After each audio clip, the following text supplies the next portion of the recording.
Nchi ni moja, serikali ni moja, rais ni mmoja, waziri mkuu ni mmoja, makamu wa rais ni mmoja, lakini kuna skana ya TPA, kuna skana ya TRA, na wala hawakoordinate.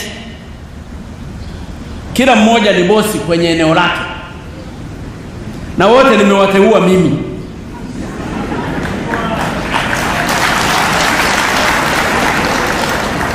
Hiyo ndiyo bandari ya Dar es Salaam. Ninachotaka kuwaambia ndugu zangu wa Tanzania, kuna matatizo makubwa hapa. Hapa lilikuwa ni eneo la wapiga dini, na ndiyo maana tulipoanza kuchukua hizi hatua, leo kuna meli 7. Watu wakaanza kusema meli hazitoshi, haziji, zimesusia. Narudia kusema ni mara 10 meli zisije hapa, ni mara 10 iwe inakuja meli moja hata kwa mwaka inayolipa kodi, kuliko kuwa na meli 100 ambazo hazilipi kodi.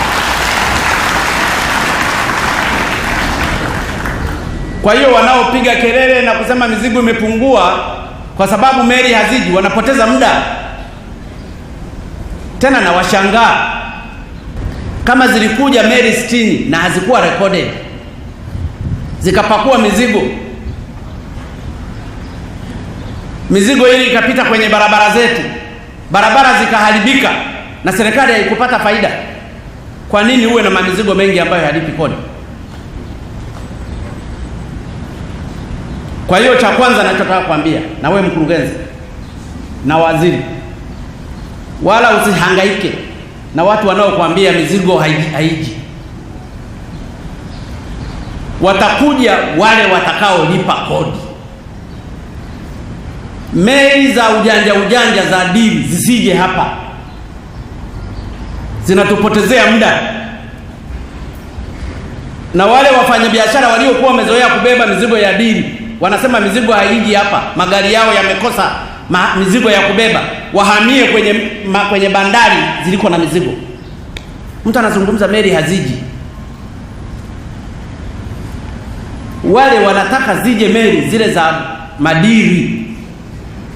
Madiri nasema hakuna, hayatakuja tena.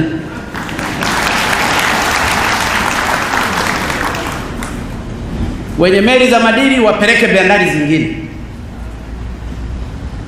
na hawa wengine wakawasombee mizigo yao kule. Bandari hii ni lazima tujenge nidhamu.